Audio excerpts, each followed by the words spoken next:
Alors, donc ça, aujourd'hui, on est dans la troisième session dédiée à la fabrication additive. Pour rappel, hier, on a parlé de la manière dont les modules, les différents modules de conception et d'optimisation de la suite Siemens peuvent aider l'utilisateur à utiliser les capacités de Generative Design pour arriver à des formes de pièces optimisées pour la fabrication additive et l'impression 3D. Ce matin, on a vu plutôt comment piloter les machines multi-axes. Aujourd'hui, on va se concentrer sur les technologies lit de poudre. Lit de poudre plutôt orienté métal. Aujourd'hui, il existe des technologies lit de poudre polymère. On va pas en parler aujourd'hui. Alors pour rappel, encore une fois, Siemens NX, plateforme complète pour la conception, le calcul ainsi que la fabrication. Donc pour ce qui est de la conception et du calcul, hop, on va en parler, on en a parlé les sessions précédentes. Aujourd'hui, on va se concentrer plutôt sur la partie fabrication. Partie fabrication, aujourd'hui dédiée à, on a dit, la fabrication additive lit de poudre. Donc pour des machines qui sont de la marque SLM Solutions, Trumpf et EOS, Renishaw, etc. Voilà. Donc on va rapidement énoncer les problématiques de ces technologies. Vous êtes sûrement bien au fait de ces problématiques-là. On va les rappeler l'espace de 2 minutes. Ce qu'il faut savoir, c'est qu'aujourd'hui, en fabrication additive, il y a un niveau de maturité différent suivant chaque techno. Et le lit de poudre métal, aujourd'hui, a atteint un stade de maturité tel que les pièces, maintenant, sont dans un processus... les processus sont maintenant au stade industriel. C'est-à-dire qu'on commence à avoir de plus en plus de pièces série fabriquées avec ces technologies, ce qui n'était pas le cas encore il y a quelques années.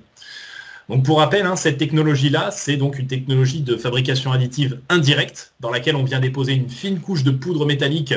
Ça peut être du titane, ça peut être du super-alliage nickel, ça peut être différentes nuances d'inox. Il y a une large gamme de matériaux poudre. Donc on vient déposer une fine couche de poudre de l'ordre entre 30 et 60 microns à peu près, ça dépend des technologies. Et on vient focaliser un laser sur la section de la pièce à fusionner. Et on répète ce processus sur parfois des milliers et des milliers de couches pour arriver à la pièce finale. Voilà. Donc la petite vidéo qui résume rapidement ça. Voilà. Et on retrouve, comme je disais, des fabricants machines. Aujourd'hui, il y en a énormément dans le monde. On peut citer les principaux. Par exemple, Adobe, qui est un groupe français. Mais aussi EOS, qui a un parc machine assez conséquent, mais également Renishaw, SLM Solutions, entre autres. Voilà. C'est bien sûr une liste non exhaustive. Et voilà des exemples de pièces qu'on peut fabriquer avec ce procédé. Alors c'est toujours pareil, c'est quelques exemples de production. Donc ce qu'on peut noter, c'est que la principale contrainte de fabrication sur ce procédé, c'est que tout comme l'impression 3D, on a besoin de support de fabrication, ici, pour supporter les zones de la pièce qui sont trop inclinées et qui menacent de s'effondrer. Voilà. Donc, la typologie de pièces, évidemment, ce processus-là nous permet de fabriquer des géométries de pièces extrêmement complexes et infaisables en fabrication conventionnelle, c'est-à-dire en usinage ou en tournage.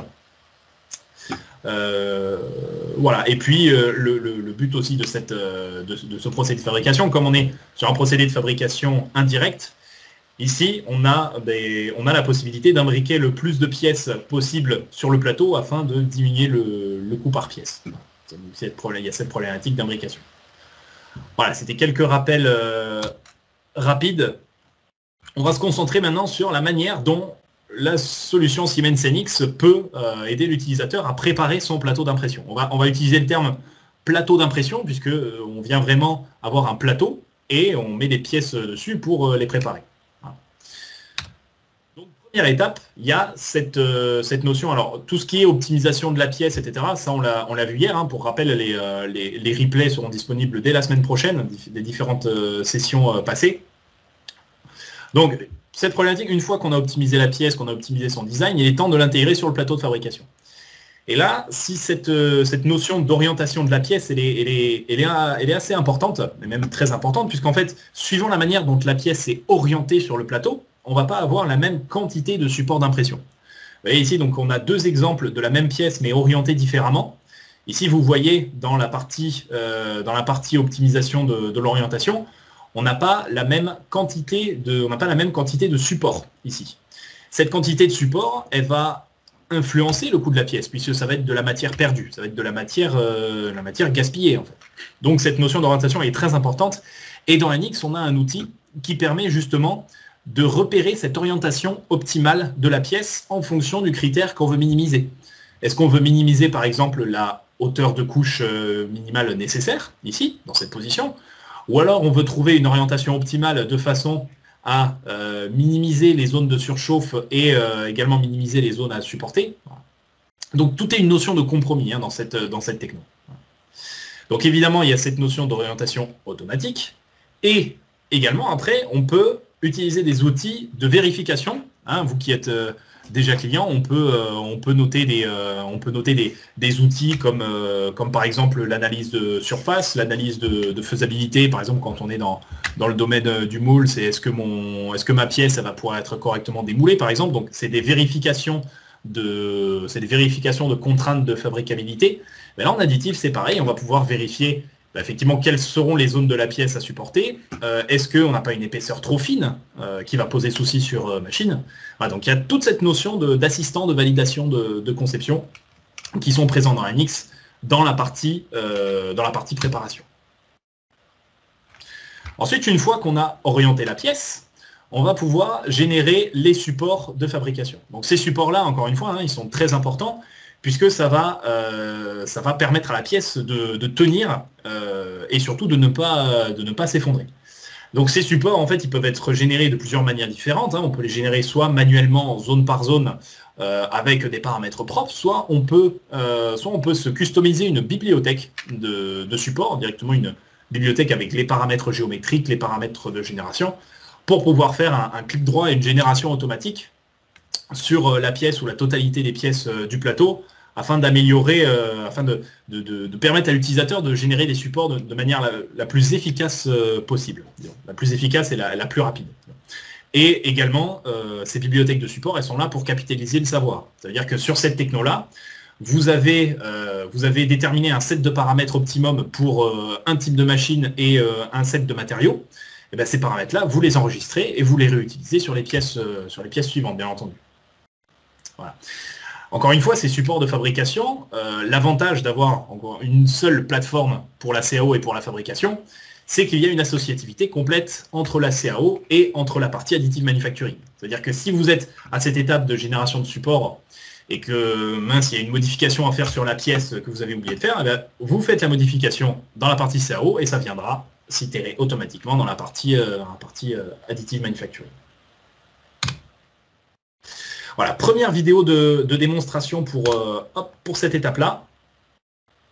Voilà, j'espère que ça se lit. Parfait.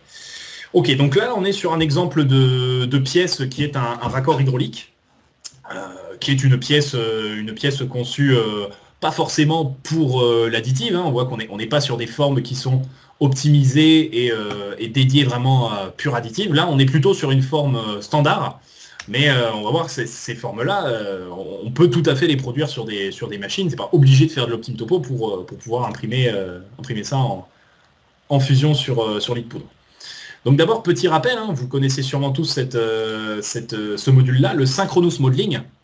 Donc cette partie Synchronous Modeling, elle est très importante en additive.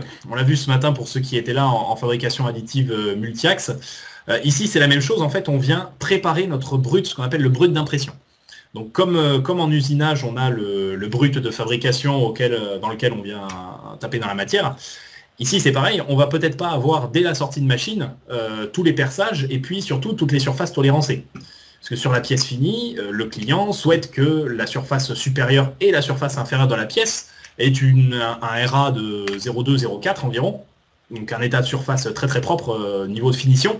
Donc impossible à avoir sur les technologies de fabrication additive aujourd'hui directement, il faut passer par de la finition en usinage.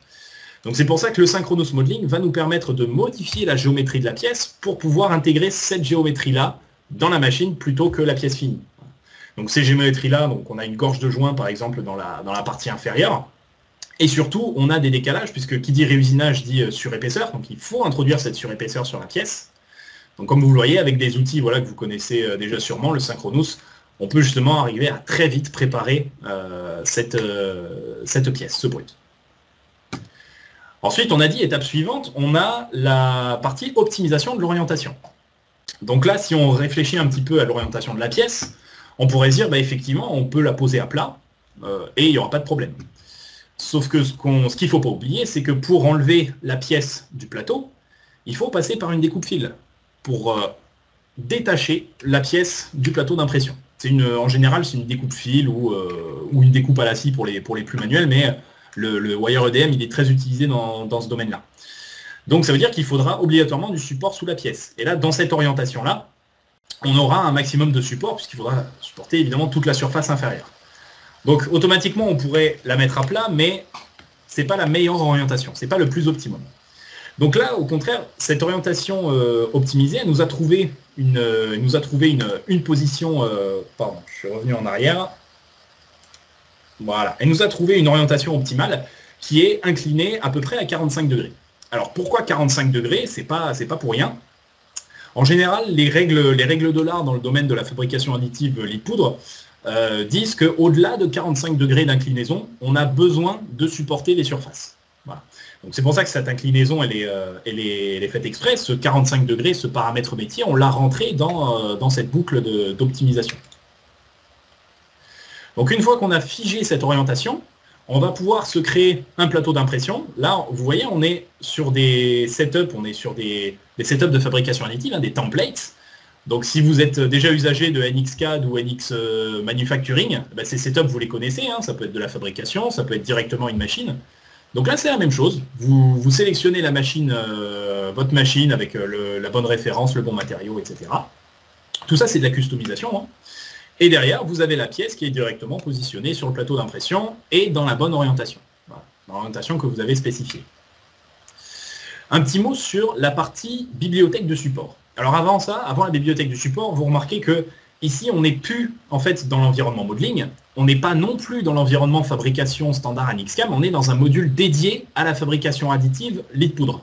Donc ce module-là, ça s'appelle le NXAM Fixed Plane. Voilà, si vous voulez le noter, c'est du coup le module qui est dédié aux techno lit poudre, que ce soit métal ou polymère. Donc à propos des bibliothèques, ici vous voyez dans nos navigateurs à droite, on a la possibilité de s'enregistrer, je vais revenir un tout petit peu en arrière, on a la possibilité de s'enregistrer des sets de paramètres. Vous voyez par exemple ici j'ai ma machine Renichaux, j'ai ma référence de machine, donc la RENAM, la 500 avec un matériau TA6V, donc du titane, un alliage titane aéro. Donc on va se définir ces paramètres-là comme les paramètres courants du plateau, et on va se créer sur la pièce des supports de façon automatique. Voilà. Donc ces supports-là, ils sont créés sur les zones de la pièce qu'il détecte comme étant trop inclinées, donc il y a déjà cette analyse qu'il fait en amont avant de créer les supports, et une fois qu'il a isolé ces faces-là, qu'il a découpé les faces et qu'il les a isolées, eh bien, il crée les supports automatiquement et il les tire jusqu'au plateau, ou alors il les tire jusqu'à la surface de la pièce qui est juste en dessous. Donc évidemment, après, on peut les customiser, hein, puisqu'il y a cette notion d'optimisation de support. Voilà, parce que ce qu'il faut savoir, c'est que ce matériau de support, c'est très important, c'est un matériau qui est gâché, si vous voulez. C'est un peu comme la notion de copeaux, hein, c'est du matériau qui n'est pas propre, qui n'est pas sur la pièce. Voilà, c'est quelque chose, c'est une notion qu'il faut savoir optimiser. Ce volume de support utilisé, il faut le minimiser, pas trop quand même, pour que la pièce, évidemment, ait une rigidité suffisante pour qu'elle puisse tenir dans la machine. Voilà. Là, ce que vous voyez juste en dessous, là, puisque ici on a notre fenêtre de plateau de production avec la pièce, avec les pièces et les différents supports, et ici en dessous vous avez une fenêtre qu'on appelle attributs de support. Donc ces attributs de support, ça va définir en gros les caractéristiques géométriques de votre support. Et ici on peut noter par exemple, et vous voyez la zone élargie à la base du support pour le rigidifier avec son accroche au plateau. Ici, on définit les dimensions des trous ici qui vont venir un petit peu éviter la structure pour gagner du matériau. Voilà, tout ça en fait c'est customisable et encore une fois ces paramètres-là ils peuvent se figer dans votre bibliothèque pour que vous puissiez réutiliser ce set de paramètres optimum par la suite. Donc voilà le résultat. Alors pourquoi justement, si on revient un petit peu, Pourquoi ici les supports ont été faits comme ça et pourquoi ici ils sont fortement inclinés? Ça, vous allez le voir par la suite. Il y a cette notion justement d'optimisation en fonction de l'imbrication de la pièce. Mais avant ça, avant de voir cette notion d'imbrication et de duplication de la pièce sur le plateau, on va parler des challenges aujourd'hui qui sont courants dans la fabrication additive et surtout des potentiels problèmes qui peuvent arriver sur machine. Donc on a dit le process, c'est un process aujourd'hui qui atteint un niveau de maturité très élevé, mais quand même il y a quand même des contraintes de fabrication assez fortes et il y a des problèmes qui peuvent survenir sur machine quand on ne prend pas soin de positionner la pièce correctement et surtout quand on ne prend pas soin d'avoir des bons paramètres de support. Donc on peut noter par exemple des paramètres de surchauffe quand la zone de la pièce est trop fine et que la chaleur ne peut pas s'évacuer correctement. Hein. Parce qu'on rappelle, le laser il monte à 1000 degrés et il redescend à la température ambiante en quelques microsecondes. Donc les contraintes thermiques à l'intérieur de la pièce sont incroyablement élevées. Ici, on l'a dit tout à l'heure, on a un racleur qui dépose une couche de poudre sur une hauteur environ de l'échelle de la dizaine de microns. Voilà. En général, sur les machines, ça dépend des machines et des matériaux, mais on est entre 30 et 60, 80 microns de haut. Donc ce racleur, s'il y a un problème de fusion, il peut entrer en collision avec une partie de la pièce. Ce qui fait qu'on peut avoir des problèmes de distorsion assez élevés sur la pièce, comme on peut le voir là. Et évidemment, il y a d'autres problèmes qui sont dus aussi à des gradients thermiques dans la pièce. Ici, on peut carrément avoir la pièce qui s'arrache du plateau, tellement les contraintes thermiques sont élevées. C'est des problèmes auxquels il faut faire attention en préparant les pièces. Et voilà, donc un problème qui peut arriver, voilà, vous voyez en image grâce à cette animation faite par Siemens, lors de la fusion, en fait, couche par couche, il peut avoir à certains endroits justement une élévation de la matière au niveau du Z. Et cette élévation-là, elle peut poser problème justement quand le racleur, vous voyez, arrive justement pour déposer la poudre. Donc ça, c'est des problèmes, évidemment, c'est des problèmes au niveau micro, c'est un problème au niveau paramétrie. C'est pour ça que c'est très important d'avoir un bon set de paramètres et puis surtout de se figer des paramètres, que ce soit au niveau des supports et au niveau de l'orientation de la pièce, mais aussi au niveau des paramètres laser, etc. Tout ça, c'est des paramètres que le constructeur peut vous recommander.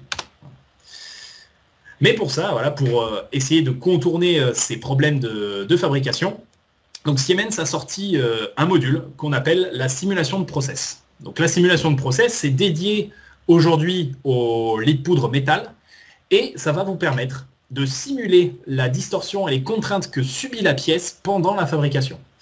Donc je ne vais pas m'apesantir dessus puisque je vais laisser la main à Fabrice Germain qui est avec nous, qui fait partie de la société Sigmeo, qui est un des partenaires de Janus, et qui va vous parler de ce module-là, qui est plus un module orienté calcul. Donc c'est pas par hasard que c'est Fabrice qui s'en occupe, puisque ce sont les experts calcul dans le monde de Siemens. Voilà, donc je le laisse prendre la parole. Merci Alexis, j'espère que vous m'entendez bien et vous voyez bien mon écran. Oui, très bien. Oui. Alors, donc je vais prendre la suite qu'Alexis a expliqué et donc moi je vais me focaliser sur la partie simulation, donc ce module de calcul qui vient en complément de ce que vous a déjà montré Alexis et ensuite la suite qui va s'enchaîner.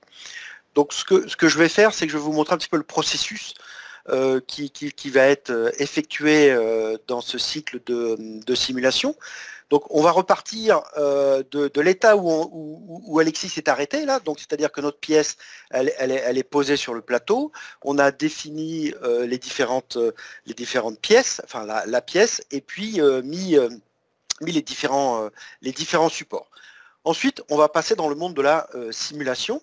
Et donc, dans ce monde de la simulation, eh bien, on va définir un certain nombre de choses. Donc, je vais faire une démonstration en live par la suite pour que vous compreniez un petit peu mieux. Mais là, vous allez avoir sur ce slide la vue d'ensemble du processus. Ensuite, on va faire une technique de découpage, puisque vous avez vu dans la technologie lit de poudre, des poses de lit de poudre qui est définie ici, on fait des couches de 40 microns. Alors, il est hors de question d'un point de vue simulation de faire des couches de hauteur de 40 microns, mais on fait des découpes, des macro couches, on verra ici, qui permettent de découper et de simuler au fur et à mesure de la construction de la pièce différents phénomènes. Bien sûr, cette partie simulation, on fait appel à la technique des éléments finis. Donc, on va ici faire un maillage élément fini. Alors, l'outil qui est proposé ici est vraiment très, très automatisé. Donc, pour ceux qui ne connaissent pas forcément cette approche élément fini, vous avez quand même quelque chose qui est assez bien fait et qui vous permet de pratiquer même sans connaître, sans être des experts en simulation. Alors ici, vous voyez que je parle de thermique et mécanique, et ou mécanique, parce qu'en fait, on va faire différents types de simulations pour voir différents types de phénomènes. Ensuite, une fois qu'on va avoir mis en place ce modèle élément fini, bien on va passer à la simulation. Donc la simulation, on fait appel à un solver qui est dans le portfolio de Siemens et qui est complètement intégré dans l'outil que je vais vous montrer. Et là aussi, pour l'utilisateur, c'est complètement transparent. Mais il faut savoir que derrière, c'est l'utilisation du solver SAMSEF, qui est un logiciel élément fini, qui a plus de 50 ans d'existence. Donc c'est une solution qui est tout à fait robuste. Hein. Donc, une fois qu'on aura fait cette simulation, mais qu'est-ce qu'on va pouvoir voir à la fin de cette simulation? Parce qu'il faut quand même qu'il y ait un intérêt à cette simulation. Donc, on aura d'abord des résultats thermiques. Les résultats thermiques, c'est justement ce dont parlait Alexis. Ça va vous permettre d'une part de voir les champs de température au fur et à mesure que les couches vont se créer. Et vous allez voir aussi les zones potentielles de surchauffe sur votre pièce. Et puis après, vous aurez la partie mécanique, c'est-à-dire comme vous avez une pièce qui se fabrique avec de la chaleur, eh bien, vous allez avoir des déformations sur cette pièce-là. Donc, vous allez pouvoir visualiser à la fin du calcul les résultats de la pièce déformée, donc avec ses supports, c'est-à-dire avant d'avoir enlevé les supports. Et vous voyez ici, sur cette petite pièce, on a enlevé les supports et donc cette pièce se déforme aussi. Donc ça vous permettra de voir si la pièce par rapport à la CAO que vous avez envoyée, vous avez créée initialement, et il y a une déformée qui est acceptable ou pas, et si vous devez la corriger. Et puis on verra aussi les différentes raideurs au niveau des différentes couches pour voir s'il y a des problèmes lors de l'assemblage de ces différentes couches. Et dernier point, c'est par rapport justement à cette analyse en déformation que vous aurez de disponible dans les résultats, voir si il faut corriger la CAO initiale pour arriver en fait à la fabrication, à avoir une CAO sans déformer. Donc ça, c'est si vous avez des déformées trop importantes, il va falloir corriger cette CAO et puis ensuite envoyer à la machine la CAO corrigée. Donc ça, on va le voir un petit peu plus en détail. Donc là, je ne vais pas détailler précisément tous les menus ici, puisque je vais le faire durant la présentation en live, mais quand vous recevrez le support, comme ça vous aurez ici les différents menus, mais on va voir qu'il y a différentes étapes qui vous permettront de définir différents paramètres, des matériaux, les options de découpage dont je vous ai parlé, et puis le maillage. Donc ça, c'est tout ça qu'on va voir plus précisément lors de la démonstration live. Vous allez avoir la partie simulation de process. Donc là, on parle plus de la méthodologie élément fini. Mais vous verrez, et vous le voyez d'ailleurs ici, vous avez des fenêtres qui sont prédéfinies et qui permettent à l'utilisateur de rentrer les choses de façon assez simplifiée et assez simple à comprendre en plus. Et puis, vous aurez la partie simulation. Donc ça, on verra ensemble les différents calculs, parce qu'il n'y a pas qu'un calcul, hein, comme vous l'avez vu tout à l'heure dans le processus. Il y a de la thermique, puis après, il y a de la mécanique. Mais tout ça s'enchaîne, hein, sans que vous ayez à intervenir. Vous verrez, tout ça va s'enchaîner automatiquement. Donc là, il y aura le calcul élément fini. Donc comme je vous l'ai dit, c'est le solver SAMSEF qui fait d'une part un calcul thermique et ensuite ces résultats, ces champs de température thermique, il les envoie au calcul mécanique pour visualiser les raideurs, pour visualiser les déformés. Et ça, vous les voyez après dans le menu de post-traitement. Vous allez avoir des menus qui vont être dédiés en fait à l'analyse des résultats. Donc, on vous mâche l'analyse des résultats. Hein. Vous avez ici l'analyse en température, les distorsions, etc. Vous allez avoir les déformés, les raideurs. Je passe vite, hein, puisque comme je vous l'ai dit, je voulais me montrer en démonstration. Et puis, vous allez avoir les surchauffes et puis les risques de collision avec le racleur. C'est ce qu'expliquait Alexis à l'instant. Et puis, le dernier point, c'est si vous avez besoin de corriger votre CAO parce que vous apercevez qu'il y a trop de distorsion, trop de déformés sur votre pièce après fabrication, eh bien, vous allez pouvoir compenser ce modèle. Donc là, on explique ici, mais cette technique de compensation de modèle. Vous avez votre CAO initial, vous faites la simulation, vous avez un résultat, vous obtenez un résultat. Donc vous voyez ici, j'ai bien sûr amplifié la déformée hein, pour visiblement ça se passe mieux. Et donc vous voyez une déformée de la pièce qui, dans ce cas, par exemple, n'est pas acceptable parce qu'elle dépasse les limites acceptables. Donc ça, cette pièce-là, elle ne peut pas être fabriquée telle qu'elle. Donc qu'est-ce que l'on va faire?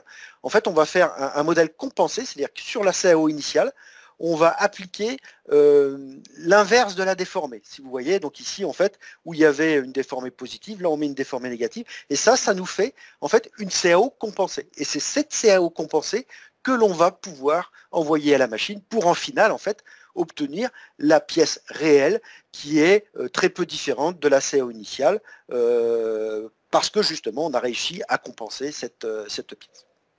Voilà, ça c'est le principe. Donc je vais maintenant vous montrer en live un petit peu cette possibilité. Donc vous voyez ici, je retrouve la pièce hein, que Alexis a présentée tout à l'heure. Donc ça c'est la pièce que j'ai. Donc maintenant, qu'est-ce que je vais faire? Je vais passer dans le module de calcul, en fait, simulation. Donc on retrouve ici hein, ce qu'a montré Alexis tout à l'heure. Hein, vous voyez, j'ai ici mes différentes pièces. Donc je vais passer dans le processus de simulation ici. Donc dans ce processus, je vais atterrir dans un module prédéfini. Hein, c'est un outil qui est vraiment défini pour ça. Donc c'est la fabrication additive ou additive manufacturing en anglais. Ça dépend dans quelle langue vous êtes dans le module. Et puis ici, en fait, vous voyez, on retrouve les menus que je vous ai présentés à l'instant sur les différents slides et on va faire ces différentes étapes. Donc, la première étape, tout d'abord, est de définir les paramètres globaux. Qu'est-ce que c'est les paramètres globaux? C'est les calculs que vous allez faire.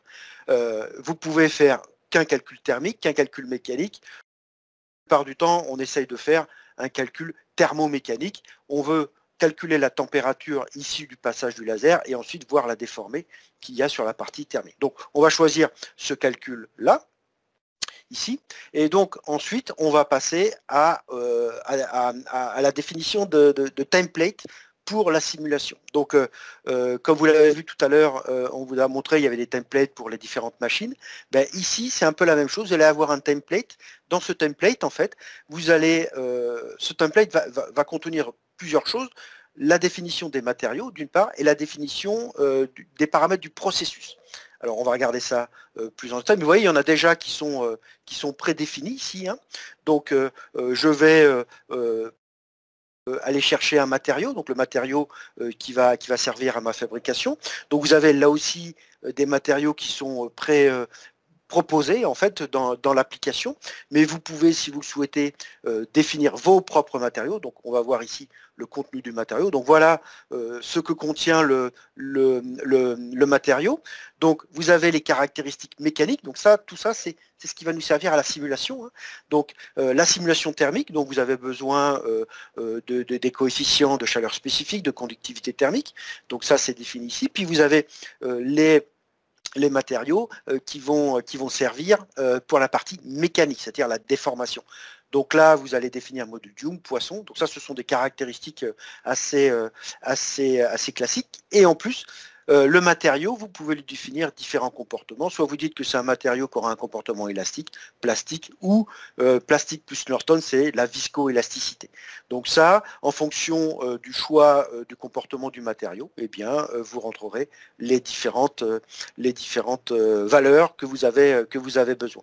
Une fois que vous avez défini votre matériau, eh bien, il y a le deuxième paramètre qui va être stocké dans votre template, c'est les process, les paramètres du processus. Donc ici, même chose, vous en avez déjà qui sont prédéfinis, mais si vous voulez en définir un vous-même, ben voilà les différents paramètres que vous allez devoir définir. Donc il y a des paramètres qui vous permettent d'identifier en fait tout ce qui va être surchauffe, puisqu'on va voir qu'au niveau résultat, vous allez pouvoir checker les zones possibles de surchauffe. Vous allez avoir tout ce qui concerne les coefficients de dilatation thermique, puisque là c'est important, le coefficient de dilatation thermique, en fait, il varie en fonction de la température. Donc ça, ben, il faut avoir quelques données. Alors toutes ces caractéristiques-là, bien entendu, on vous explique durant la formation, on vous explique comment les obtenir. Ça, on ne les obtient pas par magie, mais il y a tout un protocole qui vous permet de caractériser vos matériaux et de les obtenir ici. Ici, vous avez des caractéristiques plus sur la machine. Vous voyez, c'est la zone, les épaisseurs qui sont définies à chaque fois. Ici, 40 micros. Vous avez la puissance du laser. Donc, une fois que vous avez défini tous ces paramètres-là, eh bien, vous avez défini ce qu'on appelle un template qui va servir en fait à la simulation. Vous voyez ici, moi j'en avais défini un moi-même, mon propre paramètre, mon propre template de paramètres. Donc une fois que vous avez défini votre template, donc ces deux paramètres correspondant à l'imprimante et à votre machine. Donc on va passer plus à l'aspect élément fini en fait du processus. Alors ce que je vais essayer de faire, je vais cacher, voilà, vous voyez, je cache les parties qui ne m'intéressent plus, je vais m'intéresser vraiment qu'à cette pièce-là. Donc je reviens ici à mon modèle. Donc je vous ai parlé que l'on découpait la pièce. Alors on ne va pas la découper avec des couches de 40 microns, puisque c'est pas réaliste de modéliser tout ça. Donc on va faire des macro-couches, et on va faire des macro-couches pour la partie thermique et pour la partie mécanique. C'est pour ça que vous avez ici deux menus qui vous permettent d'une part en fait de choisir voilà, vos découpes. Donc vous avez la possibilité ici. Alors vous avez plusieurs méthodes de découpe. On vous conseille bien entendu d'utiliser la méthode automatique qui permet de choisir la mieux adaptée à votre géométrie. Et puis vous avez ici le nombre de découpes que vous allez mettre. Toujours là aussi, vous avez une proposition qui est faite. Donc ce que je vous conseille, c'est dans un premier temps, éventuellement, dans un premier run, eh bien, prenez les paramètres par défaut pour faire une première simulation avec des temps acceptables. Donc là, j'ai fait ma découpe thermique. Je fais ensuite ma découpe mécanique. De la même façon, ici, par exemple, je mets des découpes de 5. Voilà, j'ai une découpe ici. Et vous verrez que ça va avoir un impact après sur le maillage. Donc là, maintenant, je vais passer à ma phase maillage. Alors là, je ne vais pas le faire en live, puisque le maillage sur une pièce comme ça est un petit peu long. Donc, je vais vous montrer ça sous la forme d'une petite vidéo ici où je passe dans cette partie maillage. Donc vous allez, donc ça ces parties-là on les a faites. Donc hop, je passe ici. Donc là voilà, ces parties-là on les a faites et je vais passer à la phase maillage. Hop, voilà. La phase maillage ici, donc on va mailler en volumique les différentes parties. Donc ici, ce qui est important de bien voir, c'est que vous allez pouvoir utiliser différents maillages pour la partie thermique et mécanique. Donc là aussi, dans un premier temps, je vous conseille d'utiliser le même maillage pour la partie thermique et mécanique. Vous avez ici toute une série de paramètres pour configurer le maillage sur la pièce et aussi sur les supports, puisqu'on va mailler bien sûr les deux parties de l'assemblage, la pièce et le support. Donc une fois que l'on a défini ces paramètres-là, toujours pareil, je vous conseille dans un premier calcul de lancer ça par défaut. Et là, vous voyez, donc il y a le processus, là, il fait alors plein de choses de façon automatique. Donc là, vous voyez l'encombrement de la pièce représentant le lead pouce. Vous avez la première partie de la pièce, vous voyez, qui est maillée ici, la pièce qui nous intéresse. Et puis ensuite, en fait, il est en train de mailler le reste, c'est-à-dire les différents supports. Donc, suivant les géométries de vos supports, bah, ça peut prendre plus ou moins de temps, bien entendu, hein. Donc, ici, en fait, vous voyez, il a maillé les différentes pièces, puis là, maintenant, il fait ce qu'on appelle la découpe par rapport aux découpes qu'on a définies tout à l'heure en thermique et mécanique. En fait, il vient découper le maillage. On voit d'ailleurs quelques traces de découpe ici du maillage. Et en finale, en fait, vous obtenez ce maillage-là. Donc, on voit très bien ici la pièce principale. Donc, c'est les supports, d'une part, ici, vous voyez, qui sont représentés ici. Donc, ils ont un matériau qui est affecté. Et puis, vous avez ici la pièce qui a aussi ce matériau d'affecté. Tout ça, c'est fait automatiquement dans la solution. Donc, une fois que l'on a fait cette partie de maillage, eh bien, on va passer à la phase simulation. Donc là aussi, je vais passer par une petite vidéo, parce que le calcul en tant que tel est un peu long, donc je vous le montre ici par vidéo. Donc les options de calcul, eh bien vous allez ici, ça c'est un point intéressant, cette partie-là, je vais arrêter la vidéo, si j'y arrive. J'arrive pas à accéder au menu. Voilà. Donc, juste pour je reviens en arrière. Cette partie-là est très importante. C'est en fait le nombre de pièces que vous avez à fabriquer. C'est fondamental pour la simulation, puisque vous imaginez bien que sur un plateau, si vous avez une pièce ou si vous avez 10 pièces, eh bien, le comportement final de la pièce ne va pas être la même. Pourquoi? Parce que le temps de refroidissement de la pièce ne sera pas le même si le laser il a une seule pièce à faire ou s'il a 10 pièces. Donc ici, en fait, suivant le nombre de pièces que vous avez à fabriquer, eh bien, le résultat final ne sera pas le même. Donc c'est important. Ici, vous avez des problèmes sur les paramètres du solver. Donc ça, c'est la mémoire, c'est purement élément fini, mais vous avez par défaut une taille mémoire qui est déjà intéressante. Et puis ici, vous avez les archivages des résultats. Moi, je vous conseille, comme précédemment, d'utiliser les valeurs par défaut dans un premier temps, et ensuite, vous pourrez venir faire différents tests. Ici, vous avez, sur le deuxième onglet, vous aviez la stratégie d'utilisation de variation des coefficients de dilatation thermique. Donc, par défaut, c'est automatique. Donc, laissez-le par défaut, ce coefficient de dilatation thermique s'adapte en fonction de la température. Et puis, vous avez sur le troisième onglet la possibilité de lui demander de faire un calcul supplémentaire sur la tenue des supports. Une fois que l'on a fait ça, bien, on va lancer le calcul à proprement parler. Donc là, vous voyez, il met en place automatiquement, là c'est le processus qui le fait de façon automatique, les conditions limites, et il va lancer différents calculs. Vous avez un premier calcul, on le voit d'ailleurs, c'est marqué ici, hop, température. Donc là, c'est calcul thermique qui se non linéaire, il fait couche par couche, c'est pour ça que vous avez une sorte d'itération, mais en fait c'est au fur et à mesure de l'avancée. Une fois qu'il a fait ça, il fait ce qu'on appelle, vous voyez ici, un mapping, donc il vient transformer le maillage, la température du maillage thermique sur le maillage mécanique, hop, et ensuite il fait un calcul thermique, un calcul mécanique, je vais y arriver, pour calculer la distorsion, et vous avez un calcul thermique qui a été fait précédemment pour calculer la raideur.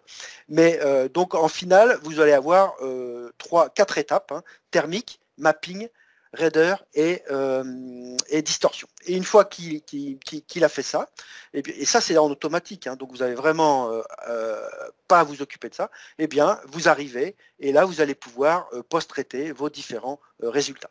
Donc ces résultats, ben voilà, je vais maintenant vous montrer l'analyse des post-traitements en live. Donc vous avez ici les premiers résultats qui vous sont montrés à l'écran ici, ce sont les résultats mécaniques, où vous avez en fait la déformée après impression. Ici, donc vous voyez, vous avez toujours les supports qui sont visibles ici. Et puis ici, vous avez la visualisation après enlèvement des supports. Donc vous voyez, on voit ce chiffre ici, donc il y a une distorsion, une déformée qui est plus grande parce que les supports sont plus là pour maintenir la pièce. Donc ça, c'est ce résultat que vous pouvez obtenir ici, c'est déjà une information importante. Je reviens sur les résultats thermiques. Donc vous voyez, j'ai juste à cliquer sur le bouton prévu à cet effet, puis là, en fait, j'ai les résultats thermiques et j'ai une représentation en fait des températures qui sont obtenues à chaque couche.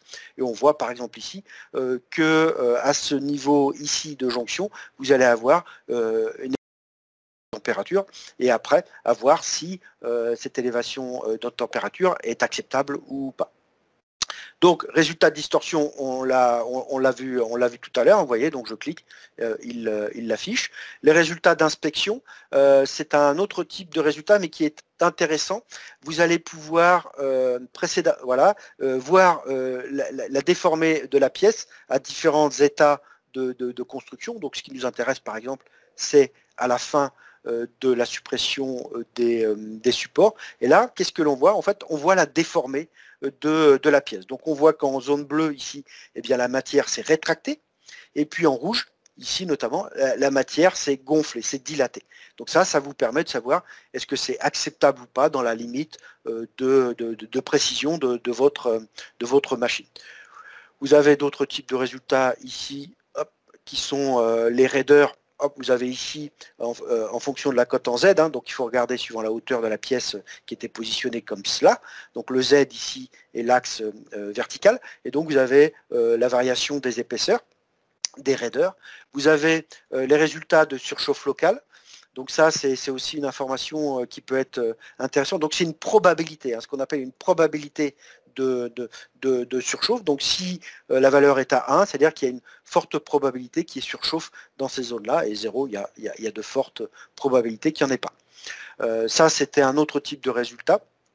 Et le résultat qui peut être aussi intéressant, c'est la détection de collision.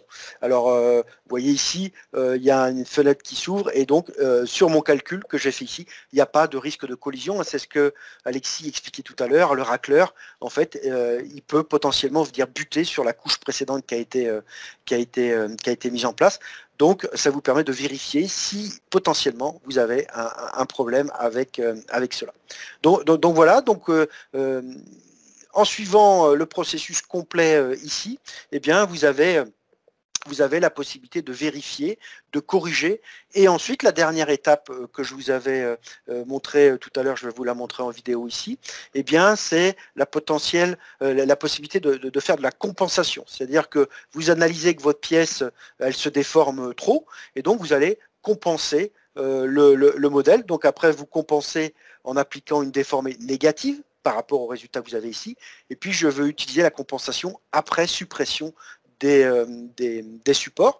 Et donc ici, eh bien, je vais avoir l'outil en fait qui va recréer automatiquement, là vous voyez, donc toutes ces étapes-là, c'est lui qui le fait sans intervention humaine. En fait, il recrée une pièce issue de la déformée. Après, il me demande est-ce que je veux revenir dans le fichier initial dans lequel j'avais mis mes différents appuis, et est-ce que je veux remplacer la pièce initiale. Donc ici, il est en train de remplacer la pièce initiale, et je vais me retrouver en fait dans la partie où on était tout au début, qui permet de définir, alors je vais avancer peut-être un petit peu, ça doit arriver, voilà, ici. Donc je me retrouve ici, et là je vais remplacer la pièce initiale par ce qu'on appelle la pièce compensée, voilà, ici. Donc ça ici, vous voyez, c'est la pièce compensée qu'il a générée à partir du calcul que l'on a fait précédemment. Et ici, vous voyez, tac, il va me mettre à la place cette CAO, pour qu'ensuite, eh bien, je puisse, donc je refais, il va falloir que je refasse les liens, bien sûr, avec cette pièce-là. Donc là, on voit les deux pièces superposées, la grise et puis la jaune. Et là, je vais lui dire de remplacer cette pièce-là pour ensuite l'envoyer directement à ma machine d'impression. Donc là, vous pouvez faire soit surface par surface, ou vous faites, voilà, comme je le fais ici, je fais tout en automatique, et il va resynchroniser tout ça pour ensuite arriver. Donc voilà, donc là il a remplacé la pièce initiale, et je me retrouve ici maintenant, comme on était au tout début de la simulation, dans mon menu d'additive manufacturing, voilà, ici. Donc on voit cependant dans cet exemple-là que les blocs, il y a certains blocs qui ne sont plus actifs, donc il faudra manuellement, puisque la pièce s'est déformée en fait, il faudra manuellement revenir reconnecter ces différents blocs à la structure déformée de ma pièce. Donc voilà, présenté rapidement, parce que bien entendu le temps nous est limité, mais ce processus ici est vraiment très intéressant parce que vous avez une simulation complète qui est complètement intégrée, qui est assez facile parce qu'on utilise les menus de la gauche vers la droite. Tout ça c'est intégré dans la solution Siemens. Donc c'est très intéressant. Et après, en fait, vous allez pouvoir utiliser tous les outils qui sont disponibles dans la solution LX Additive Manufacturing. Donc voilà présenter ce qu'il est possible de faire avec la simulation. Donc Alexis, je vais arrêter le partage et tu peux reprendre la main pour la suite de la présentation. Parfait, merci Fabrice. C'est bon, donc tout le monde entend. C'est bon. C'est bon. Parfait. Ok, donc cette partie simulation, donc tout est ok. Et nous, on s'en était arrêté à la partie imbrication. Alors évidemment, on a positionné notre pièce, on a optimisé son orientation, on a créé les supports, on a simulé la pièce pour voir s'il n'y avait pas de problème de distorsion et de problème de température sur machine. Donc maintenant, il est temps de finaliser le plateau. Donc là, il y a cette problématique d'imbrication. Donc comme j'ai dit un peu plus tôt, là, on est sur un processus de fabrication additive indirecte. Et dans ce cas-là, si vous prenez le temps de ce qu'on appelle en anglais de recoating, ça veut dire le temps que le racleur amène la couche de poudre sur le plateau, c'est un temps machine qui est non négligeable. C'est par couche, ça peut être entre 5 et 8 secondes. Voilà. Sauf que c'est 5 et 8 secondes qui est une pièce ou 20 pièces sur le plateau, le temps est le même. Donc forcément, si on réfléchit un peu, si on met une pièce ou 10 pièces, le coût final par pièce, plus il y a de pièces sur le plateau, plus le coût final par pièce va être faible. Voilà. Donc c'est pour ça que cette notion d'imbrication, elle est très importante. Et donc dans NX, on a des outils. Alors on a des outils de ce qu'on appelle d'imbrication automatique des pièces sur le plateau de fabrication. Donc on a ça en automatique ou on a ça avec du coup pour faire ça manuellement. Voilà. Une fois qu'on a imbriqué, on a cette problématique de tranchage. Donc en fait, une fois que le plateau est préparé, en fait, on va envoyer les données du plateau, les volumes, les pièces et les supports au build processor. Donc ce qu'on appelle le build processor, c'est ce qui va convertir en fait la pièce en programme qui est lisible par la machine. C'est un peu comme en FAO, c'est un peu comme un post-processeur, sauf qu'ici ça s'appelle pas post-processeur, ça s'appelle tout simplement build processor. Voilà, je passe assez vite dessus parce que comme Fabrice, je vais faire une démo en live, enfin en vidéo plutôt. Alors au niveau de l'envoi à la machine, il y a des choses qui sont importantes à savoir. Je regarde le temps aussi, non c'est bon, c'est bon. Siemens a noué un partenariat avec l'entreprise qui s'appelle Materialize, qui est basée en Belgique et qui développe le logiciel Magix. Voilà. Donc le but de ce partenariat, c'était d'intégrer, en fait, de faire un pont entre les solutions de build processing qu'a développé Materialize et la préparation de plateaux pour la fabrication additive dans NX. Voilà. Donc ce pont entre les deux, en fait, c'est un pont qui est automatique aujourd'hui, qui connecte en fait NX au système de build processor. Donc ce build processor, en fait, c'est lui qui va générer le programme directement pour la machine, à condition, bien sûr, du coup, puisque c'est un add-on, à condition d'acheter le build processor qui est propre à la machine. Ça ne va pas être le même suivant une machine Renicho, suivant une USLM solution, etc. Voilà. Ce qu'il existe aussi, on peut s'affranchir de ce build processor de Materialize en ayant le slicer qui est propre à la machine. Je prends par exemple le cas de EOS. EOS en fait a son propre slicer qui est EOS Print.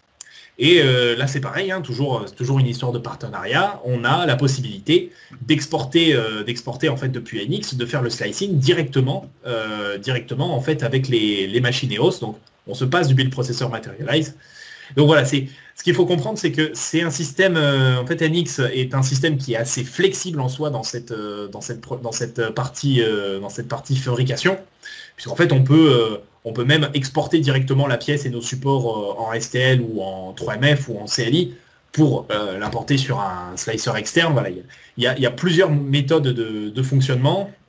À vous, suivant votre machine, suivant en fait votre process qualité aussi, voilà, suivant toutes ces problématiques, c'est à vous de trouver la bonne méthode. Et puis là, évidemment, nous, en tant qu'intégrateur logiciel, on est là pour vous accompagner sur cette partie intégration. Voilà, toujours pareil, une petite démo vidéo pour vous présenter cette problématique d'imbrication. Donc on retombe sur notre pièce, évidemment, on reprend la pièce compensée que nous a montré Fabrice. Et donc là, l'intérêt, c'est justement d'en imbriquer un maximum sur le plateau, parce que comme on l'a vu, plus il y a de pièces, plus le coût par pièce va diminuer. Voilà.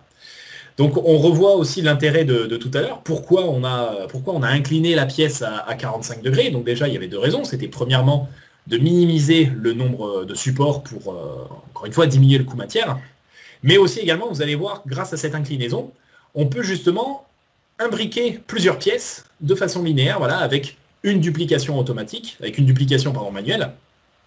Et on peut en imbriquer, vous voyez ici, je prends une duplication, comme dupliquer la pièce, c'est un peu comme les outils dans les assemblages ou les duplications de primitives que vous connaissez déjà en CAO. Ici c'est pareil, c'est les mêmes outils, ça va permettre de cloner la pièce et ses supports de façon linéaire ou circulaire ou suivant un pattern de points prédéfini.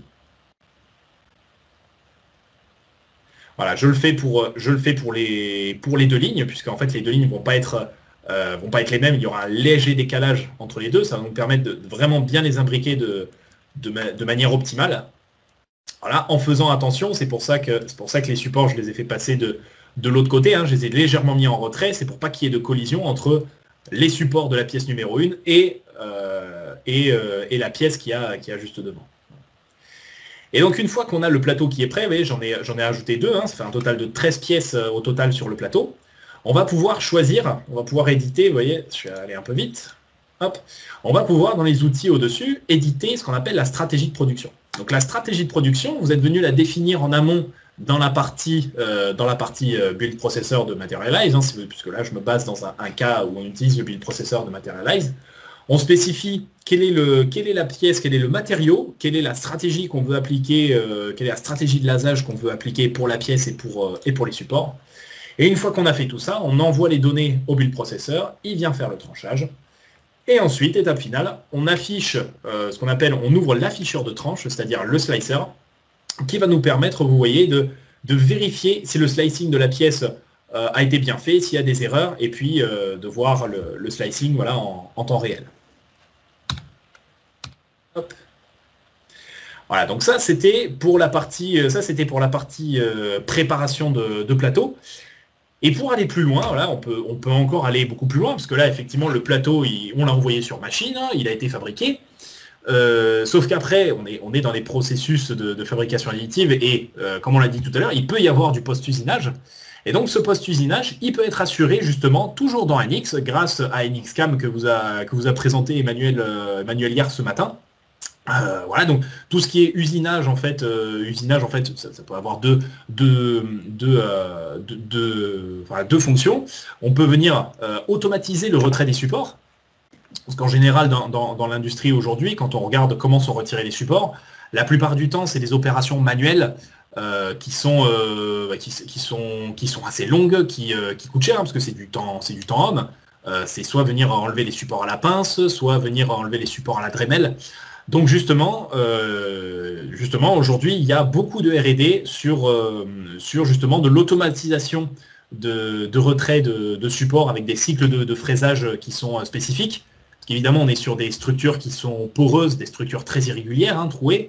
Donc voilà, c'est des choses qui sont étudiées aujourd'hui, mais voilà, ça peut permettre justement de gagner énormément de temps et du coup de diminuer le coût de la pièce. Justement dans cette optique d'industrialiser justement la production de bout en bout. Et donc comme vous le pouvez voir dans NXCAM, on peut coupler en fait la fabrication additive à de l'usinage par une machine CNC, hein, 3 axes, 5 axes, peu importe, comme vous voyez au-dessus. Ou alors on peut venir coupler ça à de la fabrication robotique, hein, de l'usinage robotisé soit en pièces montées, comme on le voit sur cet exemple avec une broche fixe, soit évidemment de venir usiner avec un robot. Voilà, on peut imaginer toutes sortes de scénarios suivant les problématiques. Je finis sur quelques nouveautés du module, parce que c'est aussi ça l'intérêt de ces Perf Days, hein, c'est de vous informer des nouveautés de ce module. Dans la version 1899, c'est-à-dire dans la version de janvier 2020 de cette année, les marques d'impression sont apparues dans NX. C'est-à-dire que quand vous avez une série de pièces de la même référence sur le plateau, et bien vous allez pouvoir venir définir une sérigraphie, ou on peut même imaginer des QR codes par exemple, customisés en fonction de l'emplacement de la pièce sur le plateau, en fonction de l'organisation, et bien vous allez pouvoir mettre des numéros de série différentes sur la pièce pour pouvoir bien sûr après assurer la traçabilité de la pièce et de reconnaître à tout moment, de voir avec quels paramètres ont été imprimés, ont été fabriqués la pièce, quand, par quel fournisseur, avec quels paramètres laser, quels paramètres matériaux, etc. Voilà. Toutes ces informations problématiques évidemment de qualité quand on veut industrialiser un process de fabrication. Voilà, dernière chose également, une nouveauté qui va arriver dans les prochaines versions, ça y est pas, c'est pas encore release, mais Siemens est en train de développer ce qu'on appelle une optimisation des chemins de fusion. Ce qu'il faut savoir, vous l'avez vu dans le slicer tout à l'heure, on vient justement trancher notre pièce avec un pattern, avec un remplissage bien spécifique. Et il peut arriver qu'on ait des zones de surchauffe dans la pièce dues à une mauvaise stratégie de lasage. Et donc NX est capable, depuis, c'est une version preview, hein, ça y est pas encore, NX sera capable à l'avenir justement de réimporter les trajectoires laser qui ont été générées dans le build processeur, de les relire et de venir justement optimiser suivant les zones de surchauffe que vous voyez ici. Voilà. Donc en fait, tout simplement, qu'est-ce qu'il va faire? C'est qu'il va rajouter en fait des temporisations laser aux endroits de surchauffe pour justement diminuer cette surchauffe et ainsi assurer une qualité matière et puis une qualité de pièce optimale. Voilà, écoutez, on arrive au bout de l'heure réglementaire. Merci à tous et à toutes pour votre attention.